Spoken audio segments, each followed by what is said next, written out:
خرده سلبریتی های مجازی غریبه های آشنا در عصر رسانه های اجتماعی هستند. فرصتی باید که یک روز به گونه شناسی آنها و واکاوی دلایل جامعه شناختی ظهور و افولشان پرداخت. اما اغلب می شود وجوه تشابه و تفاوت میان آنها را بیابی. تقسیم بندی میکرو سلبریتی های ایرانی را پژوهشی باید، اما در قدم اول لایه ضد و نوجوانان را بیشتر به خود جذب می کنند و بعد خود پایه 1001 تولید محتوا و پیام در جامعه می شوند که گاهی صدها ساعت چه هزاران ساعت برنامه سازی کلاسیک رسانه های رسمی را کنار می زند. همین.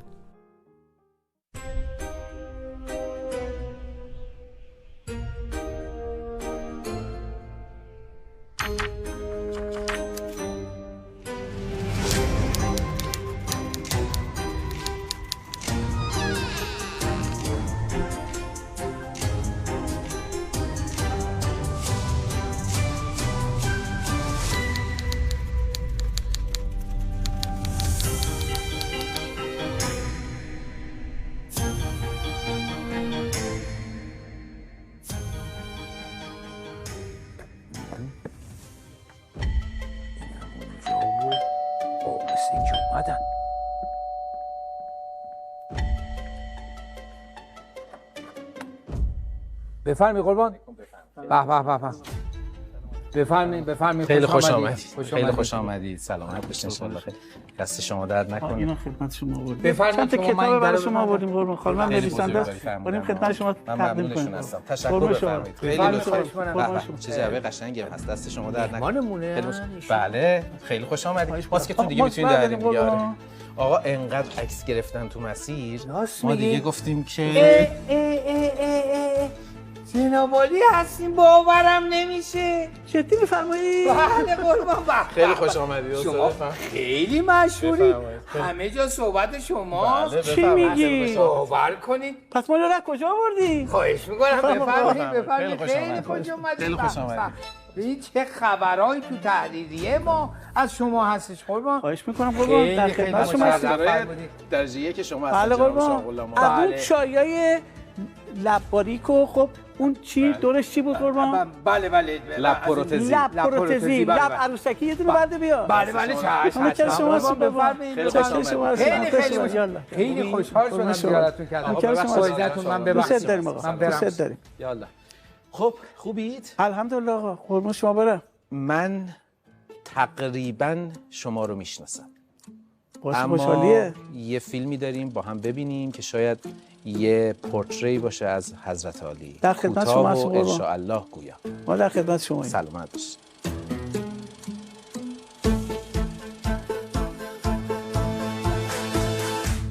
رفتیم تحقیق کردیم که رسیدیم به این عکس ها. اینجا در برمودا برای اولین بار احکام و عکس های احمد خطر منتشر می شود. 30 ثانیه اینها را لطفاً نگاهی بیانداز تا من بعد بگویم قهرمان کشور و ارتش‌های ایران و پهلوان کشور و برنده جام تختی و حجت الاسلام و المسلمین و دکترای تاریخ و این هاست. جدی عرض میکنم. جدی میفرمایید؟ اینایی که ما اینا رو از کجا ما در آوردیم؟ کجا میبرن شما رو اینا رو میگی؟ پدیده این روزهای فضای مجازی که با یک واکنش چهره شده دوباره به شبی و تبی برمیگردد به آن هزار توی سکوت، به آن پیله تنهایی. ولی بد هم نشد لابد برایش با وجود تمام تبعات شهرت‌های این چنینی که آدم را به مالی خولیا دچار می‌کند. وارد حریم غیر نشوید و غیر هم وارد حریم شما نشود. روزگار است دیگر احمد آقا، یک مدتی هم اینجوری سر کن. خب احمد آقا، جونم احمد آقا. آقای مجدزاده جانتون بی بلا، شما چه وزنی کشتی می‌گرفتی؟ من فدات شم 57 و 62. البته 68 هم رفتم همه رو با جزت یه سری زدم زمین و دوباره برگشتم 62 قربان. عجب. بله. تو 3 تا وزن کشتی گرفتم. کیا رو زدین زمین؟ آخه نمیشه گفت قربان. شما چرا؟ اسم ببریم نه بد میشه. همه رو دیگه شما دیگه ثبت شده در تاریخ مثلا میگم همه یعنی همه رقبای خارجیتون. خارجی رو میگم. یکی متین کابلان از ترکیه بودن، زاپاروف. یکی آمانگلدی زاپاروف قهرمان جهان شده بودن 3 ماه قبلش که بیان ایران. ایشون همه ایرانی‌ها رو هم بردن. میتونید مطبوعات مراجعه بکنید. هر چی ایرانی بوده، فقط تنها کسی که ایشون رو شکست داد احمد خطر بوده قربان.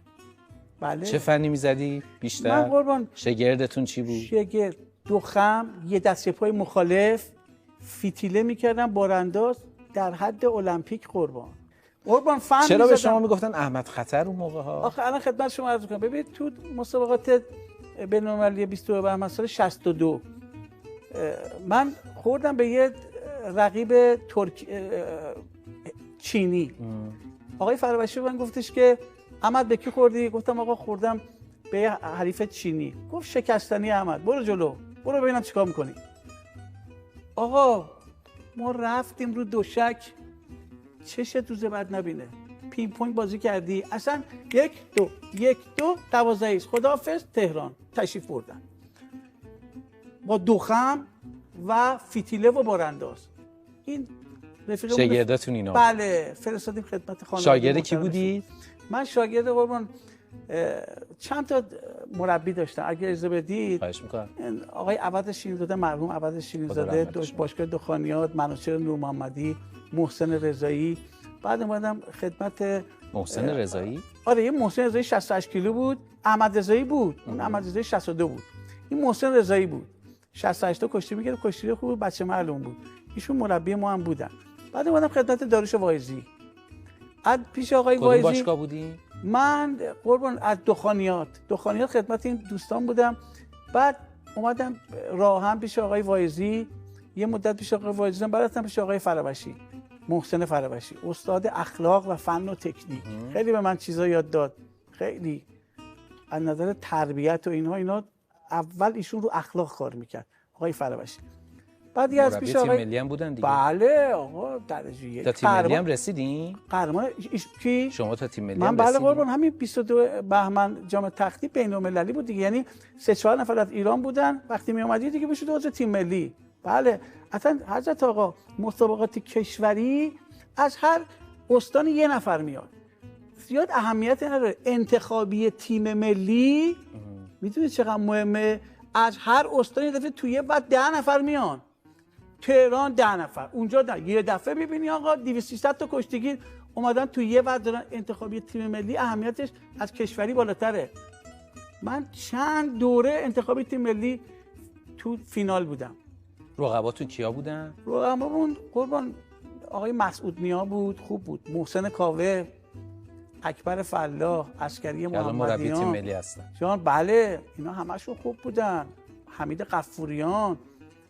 داداشم هم یه دوره بود با هم کشتی گرفتیم، آره هیچ شدیم، دستمون رو بردم بالا. همه رو بردین؟ همه رو قربان، همه رو.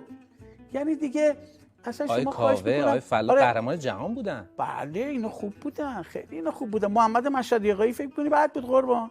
مسعود نیا خیلی کشتیگیر خوبی بود حضرت آقا. ما کشتیگیرای، من یه دوره قربان اینو خدمت شما اجازه میدید اینو بگم؟ خواهش می‌کنم. من یه روز اومدم، همین انتخابی تیم ملی بود، اومدم 57 کیلو کشتی بگیرم، 200 گرم اضافه داشتم. اون حریفا و اینا مربیاشون رفتن اونجا گفتن نذارید بکشه، نداشتم ما رو بکشیم. اومدیم پایین، برجگر گفت احمد ابی نداره.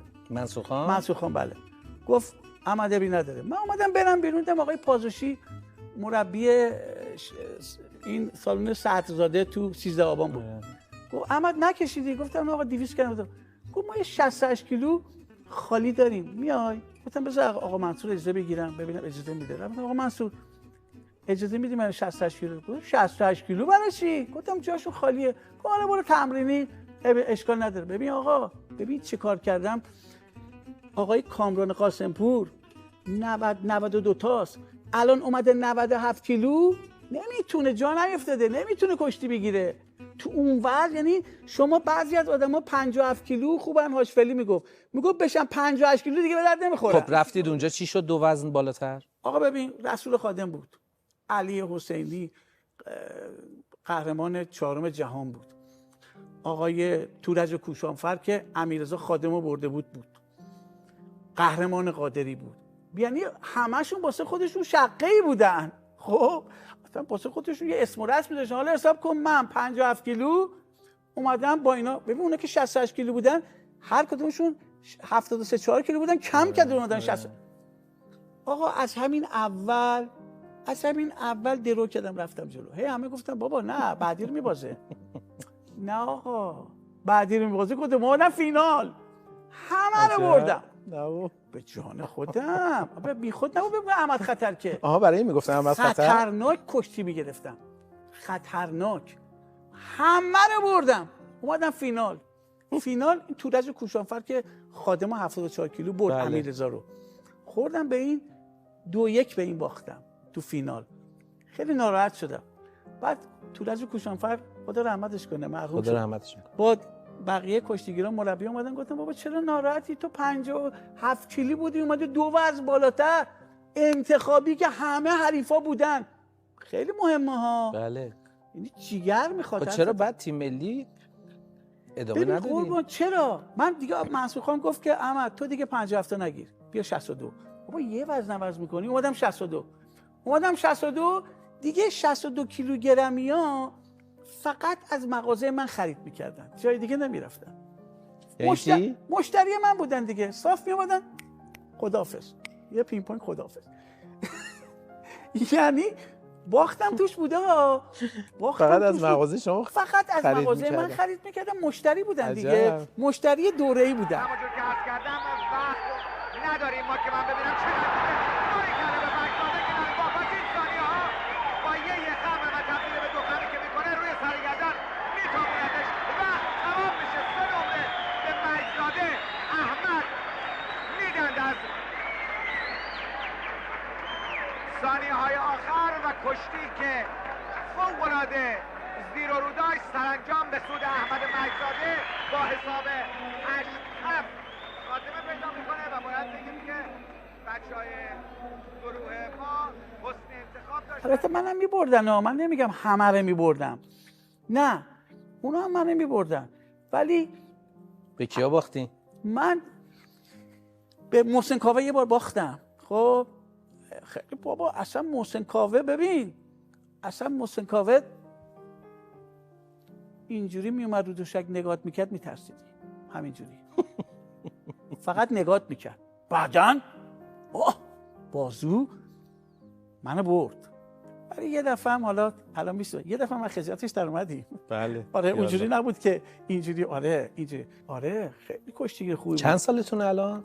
من الان 62 سالمه قربان خدا عمرتون بده ایشالله. بعد تحصیلاتتون چیه؟ من قربان دیپلم اقتصاد دارم خدمتتون عرضم که تو حوزه حقوق و قضای اسلامی فوق لیسانس گرفتم حتی معرفی شدم به دادگاه که برای قضاوت نامه‌شو دارم که گفتن آقا میتونه برای قضاوت بره. چرا ملبس نیستی؟ من الان نه دیگه میتونه قربان شرایط ایجاب میکنه که الان اینجوری فکر میکنم بهتر میتونم خدمت بکنم به مردم. آره. تا الان به کدوم کشورها سفر کردین؟ کشورها که قربان من مسکو رفتم روسیه 2 سال اونجا بودم 2 سال ژاپن بودم حدود 8 ماه مالزی بودم سنگاپور بودم. چیکار می‌کردی؟ چجوری به مردم خدمت می‌کردین اونجا؟ کار فرهنگی می‌کردیم. کار فرهنگی می‌کردیم؟ آره کار فرهنگی انجام میدادیم. خوب بود دیگه قربان من راضیم. اونجا چجوریه؟ جان کارهای فرهنگی اونجا چجوریه؟ یعنی مثلا رایزن فرهنگی بودی؟ یه همچین چیزی. آره. شوروی هم میرفتین؟ بله من اون روسیه که اون موقع شوروی بود من اصلا وارد فرودگاه مسکو شدم خیلی فرودگاهش بزرگه از فرودگاهش اومدم بیرون دیدم همه جا دور و بر بیابونه. رفته بود برای کار فرهنگی بله، و تبلیغ. دیدم تو شوروی مگه اون موقع میشد کار تبلیغاتی و فرهنگی کرد؟ خب ما رفته بودیم دیگه قربان ما رفته بودیم اونجا بالاخره کار میکردیم دیگه. بله روسا رفیقامونن دوستمونن قربان همین الانم بهترین ارتباطاتو از نظر سیاسی و نظامی اینا با روسیه داریم. بعد سمت‌هایی که نه میدونم کار فرهنگی و تبلیغاتی کردن آره. تو شوروی ما بیشتر یه قصه دیگه است. بله زمانی که به هر حال قصه فرق می‌کرده الان هم سخته ولی خب اون موقع اصلا متفاوت بوده. تحصیلاتتون رو فرمودید شغلتون چی بود؟ شغل من میگم سمت‌هایی که گرفتین چیا بود تو این سال‌ها؟ تو این سال‌ها اول تربیت بدنی طلاب علوم دینی رو داش احمد رو انداخت. یعنی من تربیت بدنیشو درست کردم. آره طلبا رو گفتم یه ورزش کنید.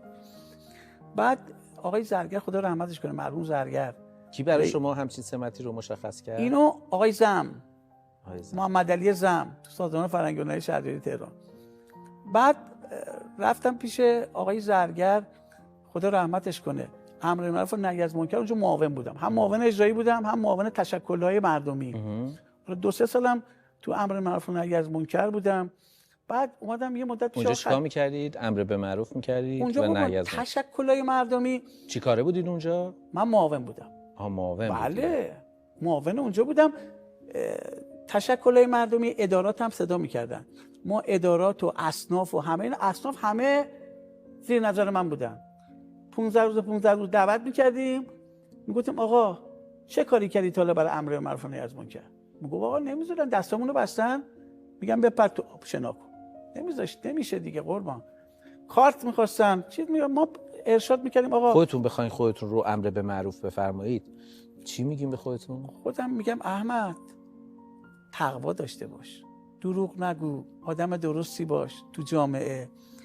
تقوا خیلی مهمه. آدم درست حسابی باش. همزمان دارین نهی از منکر هم میکنید. بله دارم به خودم دارم یه امر به معروف به خودم میکنم. امر به معروف ببینید حضرت آقا، ما تا میگیم امر به معروف اسمش روشه. امر به معروفه، میگم این کارو نکن برادر، چرا اینجوری میشه خواهر؟ امر به معروف اسمش روشه.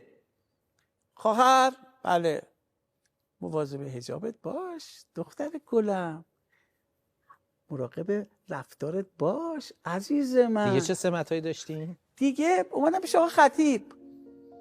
آقا خطیب اونجا یه مدتی مشاور درجه که آقای خطیب بودم. بعد پیش آقا خطیب بودم، منو یه مدرسه‌ای بود دیپلم میدادن، دیپلم ورزش. یه مدت ایشون منو فرستاد اونجا، دوباره برگشتم خدمتشون. ایشون بعدم فرمودن که شدن قائم مقام، ایشون شدن مدیر عامل پرسپولیس. آقای خطیب شما رو از کجا میشناخت؟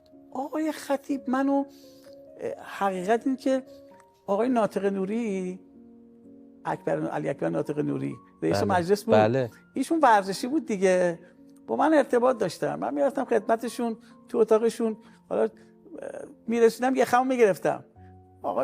آقا ناطق میگفت بابا چیکار میکنی؟ آره باهاش رفیق بودیم. بعد ایشون منو معرفی کردن به آقای خطیب. خب بعد آقای خطیب گفتن شما برین کجا؟ آقای خطیب گفت داش احمد برو پرسپولیس، اونجا یه خورده کار فرنگی انجام بده به این بازیکن‌ها. من رفتم سالن این استادیوم کارگران جاده مخصوص، اونجا رفتم، اونجا دیدم که بازیکن‌ها دارن دور زمین میدوئن و پرسپولیس رفتم اونجا که بشین معاون فرهنگی اونجا. آره دیگه کار فرهنگی قرارشون معاون فرهنگی باشه. دیگه از یه خم گرفتن مسئولین گذشتید رفتید کارگران؟ آره چون دستور دادن دیگه. گفتن برو اینجا ببین. به جز آقای ناطق نوری یه خم کیو دیگه گرفتین؟ دیگه جز ناطق نوری مسئولینو خیلی زیر یه خم مسئولین رفتم قربان، راه به راه، هر کی فکر کنی زیر یه خم. تعریف کنیم برامون. 2 خم رو پل. تعریف کنیم برامون. همین چند وقت پیش بود یه زیر یه خم از آقای زاکانی گرفتم. زاکانی. آره. خب رفتید ورزشگاه کارگران به عنوان معاون فرهنگی پرسپولیس. آره اون موقع پرسپولیس آقا دیدم علی آقا پروین بود. علی آقا پروین اون بالا یه جایگاه بود. سمتشون چی بود؟ مدیر فنی بود. اون بالا میشست ایشون. سرمربی کی بود؟ سرمربی آقای زوبل بود. زوبل آلمانیه بود.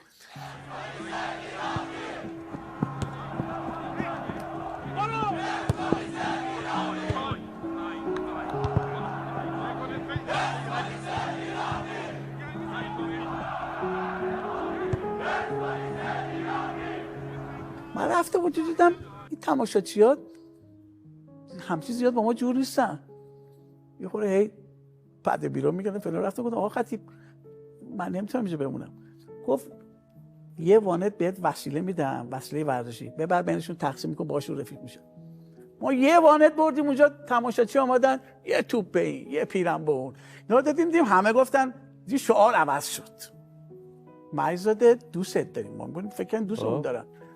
دیدیم آقا اینا لیدر دارن، واقعا جدی میگم، جدی خدمتتون میگم. دیدیم که ما رو تهدید کردن که آقا بیا اینجا با چاقو میزنیمت. او لیدرها. آره ما دیدیم اوه اوه اوه اوه اوضاع خیته. داشتم بذار برو. رفتم گفتم آقا خطیب من نمیتونم با اینا کنار بیام. خب اون موقع بعد یه ماشین داشتم، یک ماشین داشتم هوندا سیویک، 2 تا درا خورده بود، چراغا داغون. من از میرفتم 2 تا چهارراه اونورتر پارک میکردم این بازیکن‌ها نبینن. اینا همه ماشینای میلیاردی. تماشاچی‌ها نبینن. نه بازیکن‌ها اینا همه ماشینا آخرین سیستم. حاج آقا کجا میری برسونم؟ میگفتم نه قربان شما ماشین هست اون ور چهارراست. میوردم دور پارک میکردم نبینن ماشین منو. یه ماشین داشتیم قربان یه چیزی اصلا. بعد واکنش علی پروین چی بود؟ من 2-3 جلسه که رفتم با آقای پروین اصلا هیچ ملاقاتی نداشتم، ولی با بازیکن‌ها کنار زمین آقای علی انصاریان بودن، خدا رحمتش کنه، با این آقای پژمان جمشیدی. این دوتا خیلی با ادب بودن. اینا اومدن سلام شما کردن. تحویل میگرفتن؟ تحویل گرفتم. منو دیدن گوش من شکسته است و اینا. بقیه بازیکنای خوره میخندن شوخی میکردن اینا. رفتم بهش گفتم بابا این خوش اهل فنه داداش. دیدم چی میگفت مثلا پژمان جمشیدی به شما؟ این خیلی مؤدب بود. خوش اومدی حاج آقا فلان اینا، خیلی از من استقبال کردن. با خدا بیامرز آقای انصاریان. بله ایشونم چون عموشون بله. روحانی هستن، مجتهد هستن، ایشون یه احترام ویژه‌ای میذاشتن. آره. بازیکن‌ها کیا رو مختون بودن؟ بازیکن‌ها هر میخندیدن دور زمین رو میفردن به من. خب ما هم به خودمون نمی آوردیم، به تغافل می‌زدیم خودمون اونور نگاه می‌کردیم. دیدم نه داداش اینجا جای تو نیست. آدم گفتم آقا خطیب گفت گفتم من دیگه نمیرم. من نمیرم قربون شکل. از اونجا اومدیم رفتیم معاون فرنگی پرسپولیس چیز شدم فدراسیون کشتی. آقای طالقانی یه روز من زمان آقای طالقانی بله شدید معاون فرهنگی فدراسیون کشتی. خود آقای طالقانی خواست یا باز آقای خطیب شما رو؟ نه آقای طالقانی من صدا کرد. من نشستم یه پاکت گذاشت جلو ما گفتیم پول مول داره میده. ما خطیب نه پول نمیخوام. گفت درشو وا کن. آقای طالقانی گفت آره به خدا از خودش از من پرسید. ما در پاکت رو باز کردیم یه نامت باز کردیم نشه شما رو به سمت معاون فرنگی فدراسیون کشتی. گفتم آقا طالقانی یه سلام مشورتی که آقا موافقی؟ گفت بی خود میکنی مخالف باشی باید بیا اینجا خونه توه. از قبل شما رو میشناخت آقای طالقانی؟ بابا ایشون رئیس هیئت کشتی تهران بودن، با کشتی من آشنا بودن. آره بابا آقا طالقانی ما شاگردشیم، خیلی مرد خوبیه دوست داشتنی درجه 1 طالقانی. خدمت ایشون بودیم. آقا طالقانی رفت آقا یزدانی خرم اومد. آقا یزدانی خرم بچه محل اون بود. بچه کدوم محلید؟ آقا من بچه خیابون نواب چهارراه سالار و رضایی میپیچی دست چپ دست راست. من الان اومدنه که دیدم که مردم با چه ذوقی باهاتون عکس میگرفتن. کلا الان خیلی‌ها شدن بچه محل شما دیگه. تو خیابون میرید همیشه همین قصه است، مجبور میشی ماسک بزنی؟ الان همه بچه محلن. اصلا تو ماشین چی میگن بهتون؟ تو ماشین حاج آقا جدی میفرمایید؟ میگم جدی میفرمام. میگه نه کجا آوردید؟ میگم نمیدونم نه کجا آوردید. اینا دوست دارن تیکر رو خوششون اومده. آقا اینو به شما بگم من از اون روز از پخش اومدم بیرون، اولین نفری که زنگ زد به من پژمان درستکار بود. گفت حاج احمد این سرمربی سابق تیم ملی. گفت از آره سرمربی سابق تیم ملی. گفت از این جدی میفرمایید من خیلی خوشم اومده. یکم از اون خفیفت. من فکر نمی‌کردم اومدم بیرون، فکر نمی‌کردم اینقدر بازتاب داشته باشه. اومدم بیرون بعد دیدم نه اصلا ولکن نیستن، جریان ول نمی‌کنن. آقای نجف‌زاده عزیز، آقا کامران میتونم صدا بزنم؟ بله خواهش می‌کنم در خدمت. آقا کامران عزیز ببینید خدمت شما عرض کنم که آقای پژمان درستکار سرمربی تیم ملی بودن دیگه. بله. یه بچه بود اینقدر. بله. باباش آقا رضا هم تیمی من بود، 130 کیلو کشتی میگرفت. آورد تو باشگاه دخانیات گفت احمد آقا. گفتم چیه؟ گفت اون زیرای از مچ پاک میگرفتی از اون روسه به پژمان یاد بده. من دیدم پژمانم اومد جلو و ما یه 2-3 ساعتی روش کار کردیم. هر روز میاد 2-3 ساعت. کدوم باشگاه؟ باشگاه دخانیات. اولین مربی پژمان درستکار بنده بودم. احمد خطر بوده اولین مربی پژمان درستکار. میتونید قربان ازش بپرسید. زنگ بزنید ازش بپرسید کی اولین مربیت بوده. نه من پیش از اینکه حضرت عالی رو دعوت بکنم محبت فرمودید افتخار بدید بیاد، با برخی از هم دوره های شما مثل جناب آقای بهروز یاری صحبت کردم و رفقای شما رو در حقیقت ما یه راستی آزمایی دورادور با اجازه شما انجام دادیم. خاطره ای از آقای بهروز یاری از عروسیشون داریم؟ بله قربان. میدونه این آقا یاری هم مثل من همچین دکور صورتش میزون نیست. خب آقا یاری هم من گفتم آقا یاری گفت چیه؟ فهمیدم آقا اگر به تو زن دادن به منم میدن. خیالم راحت شد دیگه. به بهروز یاری زن دادن، به احمد مجید دادن. شما بهش گفتین؟ بله.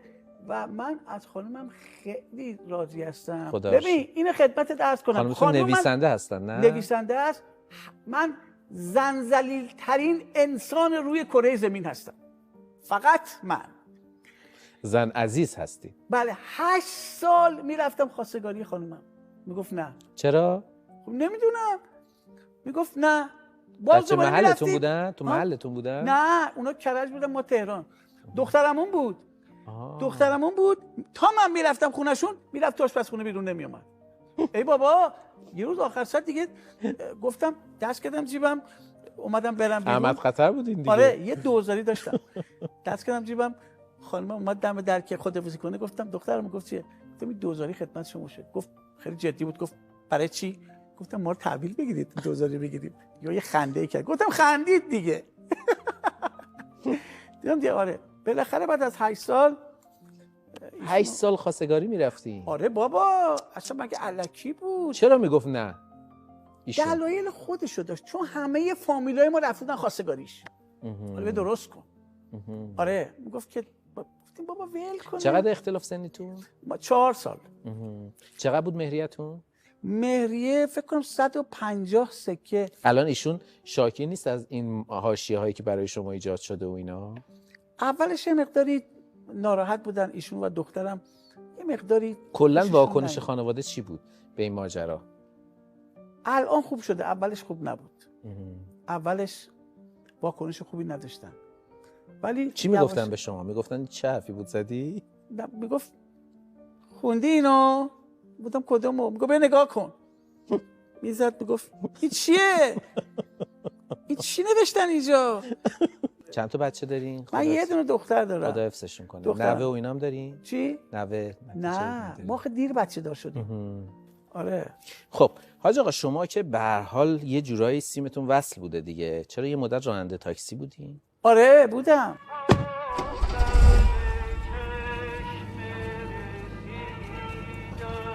خب میرفتم یه تاکسی قرمز داشتم، میرفتم میدون صادقیه، خونمون فلکه صادقیه بود. از اونجا مسافر سوار میکردم میرفتم بازار. چقدر؟ 25 تومن. 5 تا مسافر 25 تومن. چرا تاکسی؟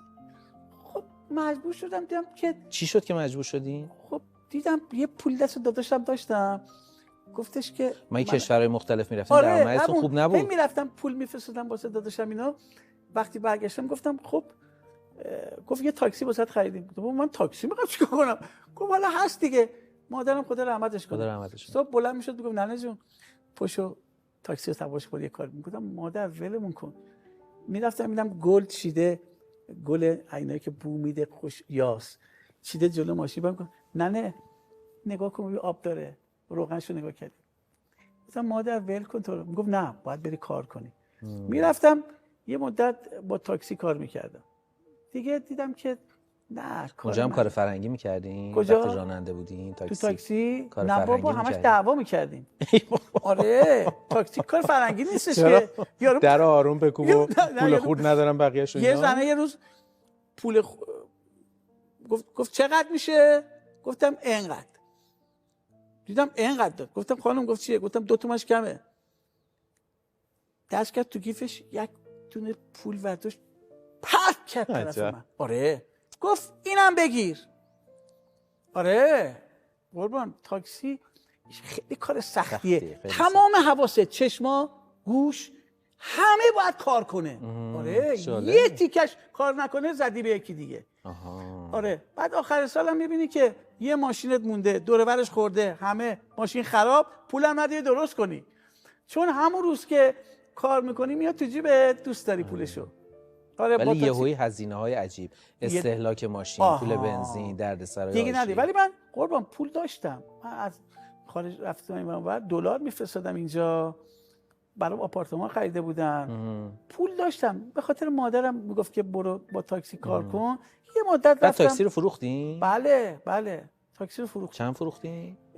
تاکسی رو فکر میکنم که از یه حاج جواد قونچه ها، رئیس حراست فرودگاه بود، ایشون داداشم خریده بود 700 تومن، بردیم پس دادیم به خودش 1,200. بعد مگه تاکسی مجوز نمیخواد؟ امتحان داده بودم، کارنامه گرفتم. امتیاز گرفتنش چی راحته؟ باید بری شهر رو یاد بگیری، کدوم بیمارستانا کجاست. شما این مراحل رو رفتم. ولی تاکسی رو برادرتون با پولی که از خارج میفرستادید گرفت؟ آره بعد که من اومدم رفتم کارنامه‌شو گرفتم، بعد دیدم دیگه نرفتم دیگه قربان، کار من نبود. خب آره. از بین این واکنش ها در فضای مجازی کدومش براتون باحال‌تر و جذاب‌تر بود؟ یه آقایی هستن اسمش یادم نیست ولی فکر میکنم که خواننده باشه، نوشته بود ایشون قند روزهای تلخ من. قند روزهای تلخ من. قند روزهای تلخ.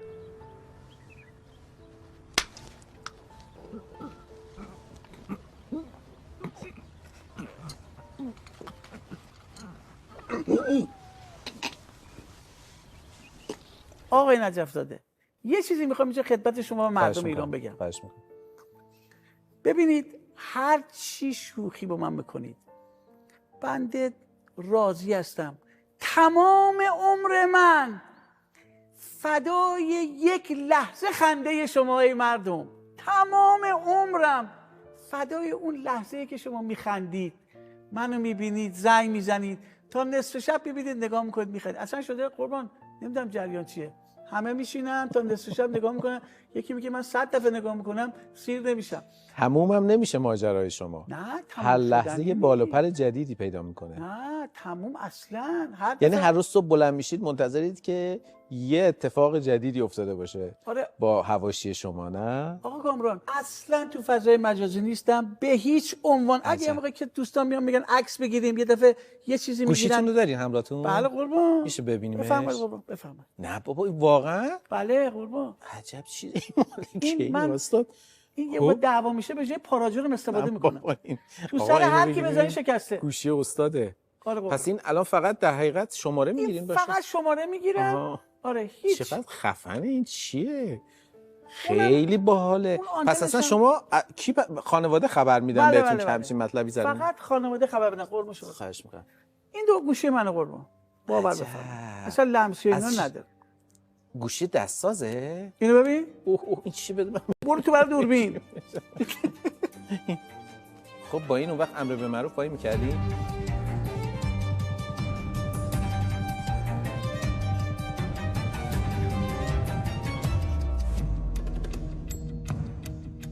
مردم خوشحالن، منم خوشحالم. الحمدلله. آره. مردم به نظرم میاد با وجود این شاید زاویه‌ای که با شما داشتن، شاید اینکه حرف شما رو مثلا نپذیرفته باشن یا پذیرفته باشن، شاید اصلا با تیپیکال شما مثلا زیاد چیز نباشن، ارتباط نگیرن، ولی تو شما یه صداقتی دیدن که من قشنگ رصد کردم. اون صداقتی که دیدن همینه. احمد آقا همینه. درست، غلط، نمیدونم سیاه، سفید، هر چی هست همینه. و اینو فکر میکنم که احساس کردم و این خیلی جالبه. آقا کامران همه کشتیگیرا همینن. باور کن کشتیگیرا همه معدن معرفتن. کوه استوار بخشش میکنن به هم دیگه میرسن. ما یه خانواده این دیگه. من اینجوری نیستم، همشون هم اینجوری هن. همشون احمد مهیزاده هن. کشتیگیرا. آره قربونه. مگه پدر حضرت علی آقا داوود تو باشگاه کجا تمرین میکرد؟ عزت فردوسی. بله. یا خدا لاک کرد. چی شد؟ لاک کرد.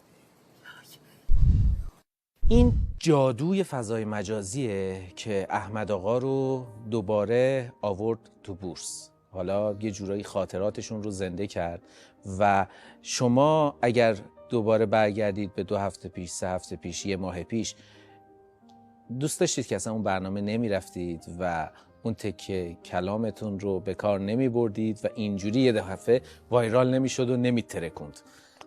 ببینید پشیمون نیستید از اتفاقی که افتاده؟ پشیمون نیستم، نه، خدا خواسته. دارید باش حال میکنی؟ آره خدا وقتی یه چیزی میخواد. از لایک هایی که میخورید هم خوشحالید؟ چی؟ از لایک هایی که میخورید خوشحالید؟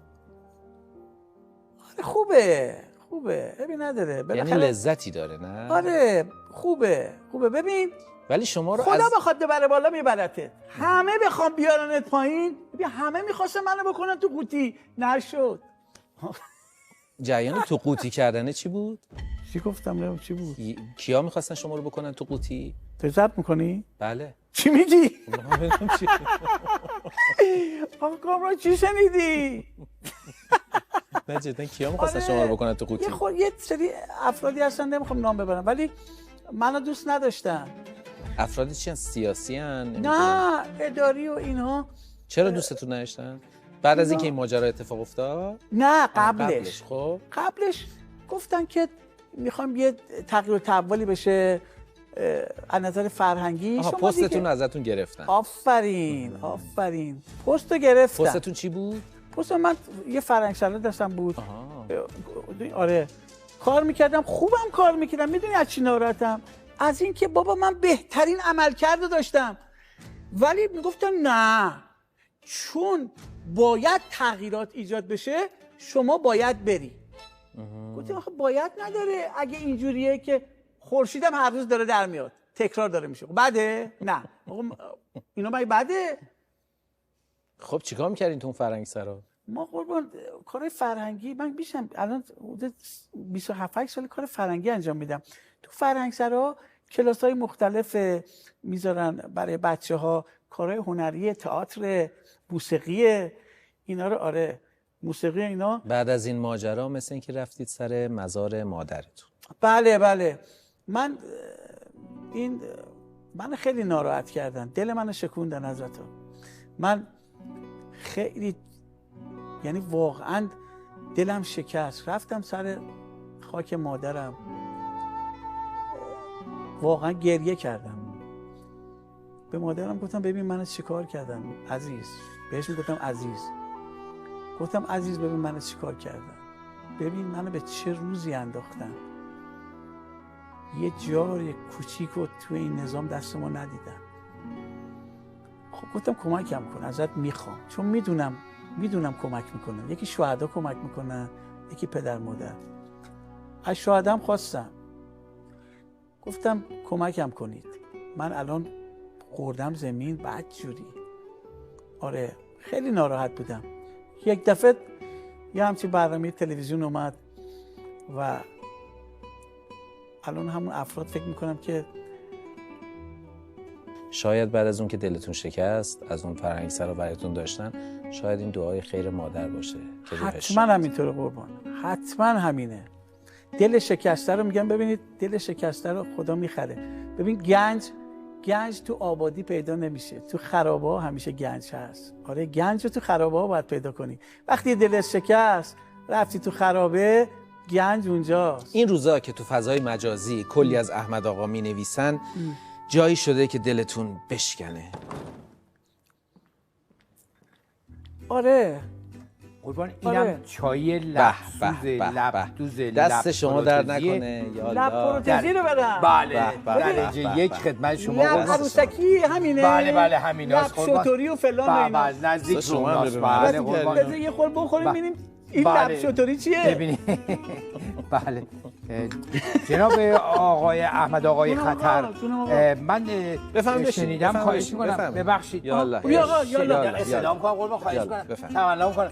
اجازه بدید ما یه آموزش فنم شما لطف بکنید به جناب شاه غلام بدید، در حد آموزش شده چیز نباشه. من اون خطرناک زاپاروفو بله اون زاپاروفو دستر مخالفش رو جمع کردم، خب پیچیدم تو کنده گوسفند انداز، کندمش بالا، ببین دووندمش حسیرمال، بزن با بعد سال دیگه روز اومد پایین. به عجب کار خوبی کردی. با بعد سال دیگه همون موقع نیومد، من دیدم نیست. ولی ما بعد گفتم تو روسیه سال بعد اومد. ولی استخونای ما قربان جناب شاغلان ما خیلی عزیزا. از استخونای ما جواب نمیده. شما یکی دو تا فن یاد بدید به ما. من یکی دو تا فن که بشه اینجا قابلیت حسیرمال، اشکل گربه. این بابا اینا که اصلا ببین این اونا نمیشه. اشکل گربه رو زمینه. خب بله بله. باید دست مخالف بگیری یه پا یه ملق بزنی. الان چه ملق نمیشه زد که. الان من میتونم زیر یه خم دو خم و بله. بعد تو دست رو نمیدونم تو پا دستو بالا دستو آره دستو فلان و پیس پیچک. الان ما یه شرایطی رو مهیا می‌کنیم که شما بتونید هر کاری دوست دارید بکنید. جدی بفرمایید؟ بله. دوشک دارید یعنی؟ بله دوشک هم اینا داریم. نه کجا بده که؟ فرمایید نه کجا بودی؟ دوشک هم میتونید. دوشک آره بابا. بریم. آقای مالی حبیبی. نه حبیبی نیست. عبدالله موحده؟ نه بابا جانون نیستش. تخلیه؟ تختی که مرده بابا بالا. از کیه؟ کفشارم درین بله. آقا اول خدمت شما عرض کنم. یعنی اشکال گربه باید صدای گربه در بیاره. نه داداش. بله. نه داداش اشکال صدای گربه. داداش اینجا اومد دوشک جای جرقه بازیه. اینجا جای راه رفتن اینا نیستا. پاتو گذاشتی اینجا بعد فرض بزنم. آره این اسفندی که رو آتیشه. بله بله بله. خب اشکال گربه میفرمایید. آقا اشکال گربه تو خاک میزنن این فنو. وقتی که حریف خاک شده بله. میتونه بخواد. بله بله. حالا وقتی رفت خاک نگاه کن منو. بله بله. این دست از اینجا جمع میکنی داداش. آروم این دستم میاد اینجا. نه اینجا نمیشه زد. این نمیده. از بالا یه پشتک میزنی. هر یه پشتکی که میزنی با این دست رو میکشی یه اینجوری میکنی دو پوان. شما یه جا فرمودید که من حاضرم که به آقای حسن یزدانی یه قلقی رو یاد بدم که تیلور رو بزنه. آقا جلو همه مردم ایران دارم میگم. بله. من میتونم یه چیزی به حسن یزدانی یاد بدم که تیلور رو ببره. اگر این کارو نکردم احمد مجزاده نیستم. آقا جلو. بله. ببین آقا حسن یزدانی گاردش بالاست. یعنی تو دست تیلور میاد پایین. یزدانی رو میگیره. حسن یزدانی شاید یکی دو دقیقه اینجوری باشه. بله. بعدی 3 تا یه ثانیه کافیه که تیلور 3 تا زیر بگیره خاک کنه. ما جلوی این 3 تا یه ثانیه رو باید بگیریم. یعنی حسن یزدانی 6 دقیقه مبارزه که میکنه با تیلور، یک آن نباید دستش رو دوشک بلند شه. این حالت میاد میخوره کله به کله شاخ میده. تو همین رو باید بگیریش. اگر حسن یزدانی 6 دقیقه تونست گاردش رو بیاره پایین، یک لحظه نباید بیاد بالا. خب اینو به آقای دبیر گفتین؟ اینو من نگفتم با آقای دبیر. الان دارن میگن دیگه. ولی ببین همینجا اعلام میکنن. آقا من دارم حالا میگم ادامه آموزش. ثانیه پایانی و اینجا موفق میشه با ضربه فنی حسن یزدانی ما رو شکست بده. خسته نباشی دلاور. یه دست یه پا مخالف. یه دست یه پا. من اینجا بله. یه دست یه پای مخالف. من باید از اون پاش بزنم. این پا رو بخوام بزنم میشه یه دست یه پای موافق. بله. این موافقه. مخالف اینو بذار اونو بذار. اینو گذاشتی. من دوباره میام اینجا. از اینجا دست میکشم. آقا رو پل فقط چراغا رو میشماری. مهتابیا. فقط مهتابیا رو میشماری. یه حسیرمال هم یادمون بدین. آقا حسیرمال میدونی چجوریه؟ حسیر که سربالایی باید بکشه. نه حسیرمال این کنده حسیرماله. توجه کن. بله. یعنی وقتی این آقا رو اینجوری گرفتیم کندیم بالا. بله. میدونیمش رو دوشک، میزنیمش بغل رو پل. یه دونه پیش پیشک هم یادمون بدین. پیش پیشک. من فکر کردم کیش میشکه. نه پیش پیشک. ببین شما ببین شانسمونم این گارد مخالف به ما خورده. خب بیام اون وقت. نه آمد کلا. این خاطر از جلو. بله. ببین پیش پیشک میام سرشاخ میشیم. دست رو شونه من. بله. این دست میذاره اینجا. ببین این دست میذاریم اینجا. بله. پا میاد اینجا. ببین 1 2 دست میاد اینجا. بله. همچنین که میریم پایین نزدیک دوشکی شد داداشون میره رو پل. بله. سری اونجا برابر. خورجین تکان هم یادمون بدین. خورجین تکان. فن آخر. این خورجین تکان میگن دو خم در مایه خورجین تکان. یعنی نشستی دخم رو گرفتی بله. به اینجا میگن خورجین. بله. وقتی یه تکون بدی چپ و راست چپ و راستش که میکنی میگن خورجین تکان. خورجین تکان. تو دخم ازش استفاده میشه. تو دخم از خورجین تکان استفاده میشه. ما دوست نداریم که این آموزش تموم بشه اما حیف که وقت نداریم. آره. مرسی. بریم بقیه مصاحبه. دست شما درد نکنه. احسن. مخلص شما هستیم. دست شما درد نکنه. اختیار داریم. در جامعه گاهی دو قطبی درست میشه. شما نقش داشتید و حضور داشتید در یک قطبش. تاکتیک دیو و دلبر پیاده میشه و شما یک جای این ماجرا ایستادید. اصلا به شما تا الان پیشنهاد شده که فیلم بازی کنین؟ فیلم پیشنهاد شده. بله. چی گفتین؟ گفتم باید یه خورده فکر کنم ببینم. وسوسه شدین؟ آره خانمم گفت اگر فیلم بازی کنی طلاقمو میگیرم. نه بابا. جون خودم. گفت رفتی طرف فیلم امضا میکنم طلاقو باید طلاق منو بدی. گفتم چی میفرمایید؟ جدی میفرمایید؟ گفت جدی میفرمایم. آره ولی دوست دارم فیلم بازی کنم. خانمم چون مخالفه به نظر میشه. آفرین. احترام میذارم. درود بر شما. میگم نه. درود بر شما. یه سری کامنت هاست. من یه بخشیشو میخونم شما تکمیل بفرمایید. بفرمایید. بریم. بفرمایید. وقتی به حسابدار شرکت میگی کی حقوق ها رو واریز میکنی؟ بهار و خزان رفت و دی میرسد ندانم حقوقات کی میرسد. حقوقات نصفش حواله شده است بقیه به اقساط هی میرسد آقا. آره اینه. میدیم پولا رو میدیم ولی به اقساط یواش یواش دیگه فشار نیارید به کارفرما و اینا. میدن پولتون رو نزدیک عید دیگه میدن. وقتی ازم میپرسن سفر با خانواده چطور بود؟ قربان چشو ببند. سفر با خانواده فوش فضیحت درگیری تنش همه اینا هست. سفر با خانواده. رئیس سازمان سنجش وقتی بهش میگن که امسال سوالها خارج از کتاب بود میگیم پس ما اینا رو از کجا در بردیم؟ این سوالا رو از کجا در بردیم؟ پس این سوالا چیه؟ اینا رو از کجا بردیم ما؟ نه سوالا هست. واکنش بابام وقتی از جیبم سیگار پیدا میکنه. جدی میفرمایی؟ اینو مال من اینو پس ما اینو از کجا بردیم؟ اون از کجا در بردیم؟ وقتی به استاد میگیم این سوالا یه جواب درستم نداره. جدی میفرمایید؟ پس ما اینو از کجا بردیم؟ پس ما اینو از کجا در بردیم این سوالا رو؟ من بگم روزنامه‌مونم بیارم ببخشید همینجوری که شما بفهمید در خدمتم. تلفن قدیمی. بله. جناب شاه غلام خیلی مخلصی. این روزنامه رو لطف می‌کنی ممنونت میشم. شما یه واسطه بشید یه برنامه بدن دست من ببین چه جور میچرخونمش. مجری باشم. برنامه چی کشتی و اینا دیگه؟ نه اجتماعی سیاسی من همه فن حریفم. آره بابا. اسم اون برنامه رو چی میذارین؟ اسم اون برنامه رو میذارم روشنگری. پس اسمشو میذارین روشنگری. روشنگری. نمیذارین جدی میفرمایید؟ جدی میفرماییدم اول میگیم جدی میفرمایید روشنگری رو کجا آوردیم پس ما؟ بله. آفرین خیلی خوب بود. شما یعنی این سلول خاکستری مغزتون خیلی خوب کار میکنه. جدا؟ آفرین. جدی میگم. یعنی میذارم بس جدی میفرمایید؟ آفرین. به همه چی هم میخوره. ببین به همه چی خورد و خوراک پولو بکشیدی بالا رفتی اینه اونه. برنامه‌تون انتقادی میشه؟ انتقادی میشه. آره. انتقادی بعد قربان. نه خیلی هم خوبه. انتقادی خیلی خوبه. بعد مردم انتقاد کنن دیگه.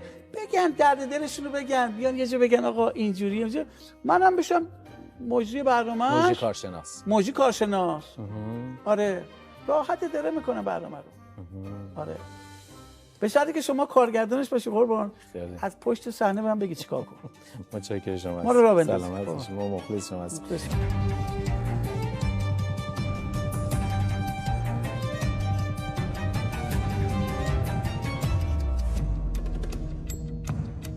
تا جناب شاه غلام روزنامه شما رو میاره یه دهم برامون بخونید لطفا. چشم. شبی که آواز نی تو شنیدم چاهوی تشنه پی تو دویدم دوان تا لب چشم رسیدم نشانه‌ای از نی و نغمه ندیدم. تو ای پری کجایی به به که رو نمی نمایی از آن بهشت پنهان دری نمی گشایی. خیلی متشکرم. اینم روزنامه شما قربان. روزنامه رو خدمت شما میدیم به یادگار ببرید منزل. انشاءالله که همیشه سلامت و برقرار باشید. خیلی ممنونم از شما. خیلی مخلصیم. تو ای پری کجایی که رخ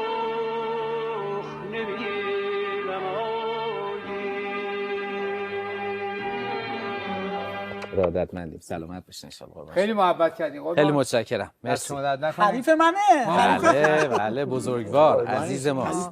قربان شما. خیلی محبت فرمودید. سلامت باشین ان شاء الله. خیلی متشکرم. خداحافظ شما. خواهش می‌کنم. بفرمایید. شب شما بخیر. خواهش می‌کنم. تو چشم هر آدمی یه پنجره بازه، اگه درست ببینی پر از رمز و رازه.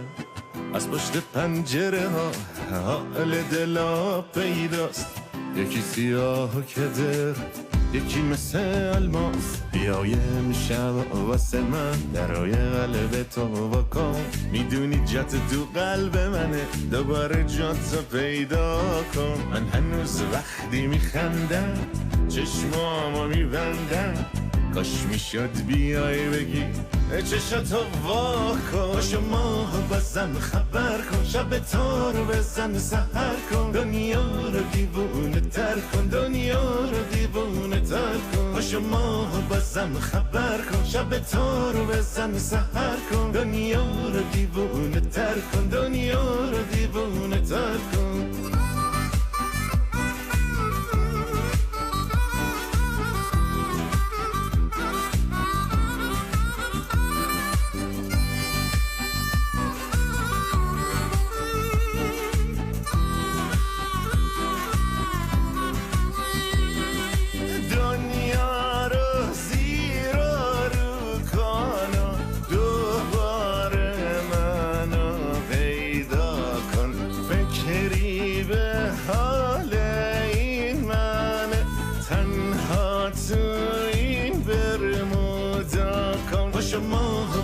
خبر کن، شب تا رو بزن سحر کن، دنیا رو دیوونه تر کن، دنیا رو دیوونه تر کن. باشه ماه بازم خبر کن، شب تا رو بزن سحر کن، دنیا رو دیوونه تر کن، دنیا رو دیوونه تر کن.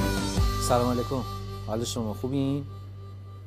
بله میدونم که این شبها حسابی درگیرین، اما ببخشید اگر لطف کنین تشریف بیارین خیلی خوب میشه، چون دیگه مهمه اومدنتون. انشالله آقای دکتر، انشالله. پس من میگم بچه دیگه انشالله. قربان شما. خداحافظ.